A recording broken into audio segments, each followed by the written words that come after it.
अनजाग्रा प्रियफोर मोनसे गोबां दुखुनांथावना रादाबा दिनै 1 एप्रिल 2025 आव फैबाय। थांनाय दाननि 28 मार्चआवनो प्रफेट बाजिंदर सिंहखौ महालीनि जिथु कर्ट दङमोन बै कर्टआ दायनिगिरि होननानै फोसावखादोंमोन, नाथाय साजाखौ दिन्थियाखैमोन जे साजाखौ मा साजा होनाय जागोन बेखौ फाइनाल खालामनाय जायाखैमोन। नाथाय अनजाग्रा प्रियफोर दिनै फाइनाल रिजाल्ट प्रफेट बाजिंदर सिंहनि साजा बे साजाया फैबाय आरो महाली कर्टआ फोसावबाय दि प्रफेट बाजिंदर सिंहआ थैजासिम जेलावनो थानो गोनां जासिगोन जि समसिम नेचुरेल डेथ जाया बै समसिम। गोबां दुखुनांथावना रादाब अनजाग्रा प्रियफोर, बुंनो थाखाय गोबां दुखु मोनदों। बबे रावजों माबायदि नोंथांमोननो बुंगोन गोसोआव मोनसे गोबां दुखु फैदों।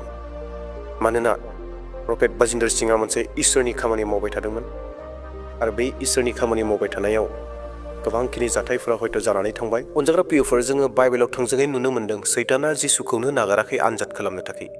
जिसु ख्रिस्टुखौबो सैताना आनजाद खालामदोंमोन। जोङो नुनो मोन्दों बाइबेलाव गोबां बेक्तिफोरा आनजादाव गोग्लैदों, आनजाद लाजादोंमोन सैताननि गेजेरजों। जों सौलमोनखौ मोनथियो, जबमोनखौ मोनथियो, सिमसन बिरखौ मोनथियो। बिथांमोनाबो गासैबो बेबायदिनो टेस्टआव आनजादाव गोग्लैनो गोनां जादोंमोन। सोरबाया बेबायदिनो आनजादाव उथ्रिदों, सोरबाया बेबायदिनो आनजादाव फेलें जादों, फेल जादों, फैमाल जादों। थिग बेबायदिनो हयथ' प्रफेट बाजिंदारनि जिउआवबो फैबाय आरो प्रफेट बाजिंदर सिंहआ बे आनजादाव फेल जादों।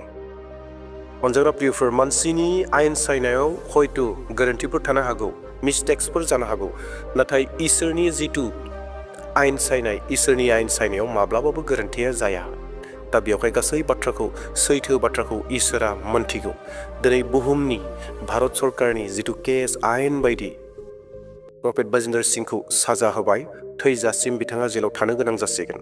नाथाय इसोरनि जिथु आयेन होनाय, इसोरनि जिथु साजा होनाय, इसोरनि जिथु आयेन सायनाय, बे आयेन सायनायाव मिस्टेकआ माब्लाबाबो फैनाय नङा। दा बेवहाय सैथोखौ इसोरा मोनथिगौ आरो प्रफेट बाजिंदर सिंहआ जुदि सैथोब्ला बे सैथोनि फिथाइखौ प्रफेट बाजिंदर सिंहआ मोनगोन आरो असैथोब्ला असैथोनि फिथाइखौ बिथाङा मोनगोन। अलरेडि बुहुमावबो मोनगोन आरो थैनानै थांनायनि उनावबो मोनगोन। दा अनजाग्रा प्रियफोर, नोंथांमोननो बे रादाबखौ दिन्थिनोसै। गोबां दुखु मोनदों, बे दुखुनि गेजेरजोंब्लाबो नोंथांमोननो बे रादाबखौ दिन्थिनो नागिरदों। नोंथांमोनाबो नायदो।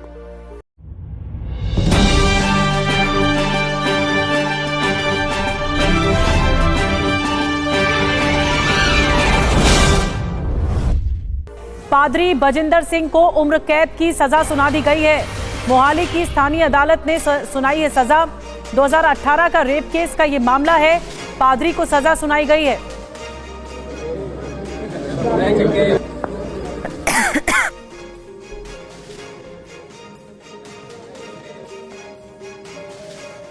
तो 2018 का ये रेप केस का मामला है जिसमें पादरी को उम्र कैद की सजा सुनाई गई है। सजा का ऐलान होना था, कुछ देर पहले सजा का ऐलान हुआ है। 35 साल की महिला ने रेप का आरोप लगाया था पादरी पर, पादरी बजिंदर सिंह पर, और अब सजा का ऐलान हो चुका है और उम्र कैद की सजा सुनाई गई है। पुलिस इस तरह से लेकर गई है, अब जेल में रखा जाएगा। उम्र कैद की सजा सुनाई गई है। 2018 का दरअसल ये मामला है जब एक महिला ने आरोप लगाया रेप का और इस केस में सजा सुनाई गई। सिक्योरिटीज का लड़की जो इस तरह से, क्योंकि अगर वो और मोहित मल्होत्रा और ज्यादा जानकारी के साथ इस वक्त लाइव हमारे साथ हमें ज्वाइन कर चुके हैं। मोहित, सजा का ऐलान हो गया है, उम्र कैद की सजा सुनाई है मोहाली की अदालत में।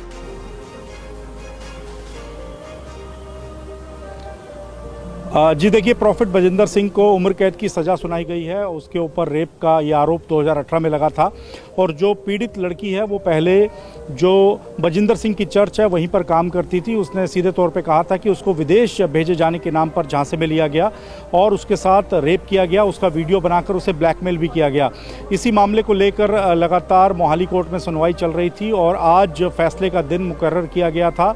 इससे पहले 28 मार्च को बजिंदर सिंह को दोषी करार दिया गया गया था और आज सज़ा को लेकर बहस हुई, जिसके बाद कोर्ट ने उम्र कैद की सज़ा का ऐलान कर दिया है और उसके तुरंत बाद बजिंदर सिंह को जेल भेज दिया गया है। अब वो बचा हुआ जो उसका जीवन है वो जेल में ही कटेगा, उसे उम्र कैद की सज़ा सुनाई गई है। हालांकि वो ऊपर की जो कोर्ट है उसके जो वकील है बजिंदर सिंह के, वो कह रहे हैं कि हम इस फैसले को चैलेंज करेंगे, इस फैसले से वो संतुष्ट नहीं है। उनका अधिकार है कि वो अपर कोर्ट में जाकर इस पूरे मामले को लेकर चैलेंज कर सकते हैं। लेकिन प्रॉफिट बजिंदर सिंह जो कि खुद को एक बड़ा स्वयंभू धर्म गुरु बताता है, उसके लिए बड़ा झटका है। कोर्ट ने भी सीधे तौर पे कहा कि अगर आप खुद को एक धर्म गुरु की तरह पेश करते हैं, खुद को मैसेंजर ऑफ गॉड कहते हैं कि आप भगवान का संदेश लोगों के बीच पहुंचा रहे हैं, तो ऐसे में जो लोग आपके साथ ऊपर आस्था रखते हैं उनके साथ ही आप इस तरह की हरकत करते हैं, तो ये इसको नहीं किसी भी तरह से एक्सेप्ट किया जा सकता। इसी वजह से उसे सख्त सजा दी गई है। हालांकि जो पीड़ित लड़की है उसकी तरफ से कहा गया था कि कम से कम 20 साल की सजा होनी चाहिए, लेकिन कोर्ट ने फिलहाल उम्र कैद की सजा का ऐलान किया है। जी ख्रिस्ट'नि बिसाफोर नोंथांमोना रादाबखौ मोनबाय आरो हयथ' नोंथांमोनाबो गोबाङानो दुखु मोनदों मानो बेबायदि जाखो होननानै। नाथाय जोङो दुखु मोननोल' हागोन, जोङो जेबो खालामनो हानाय नंलिया। नाथाय अनजाग्रा प्रियफोर, जोंनियाव मोनसे खामानि दङ मावनो थाखाय, बे जाहैबाय आर'ज।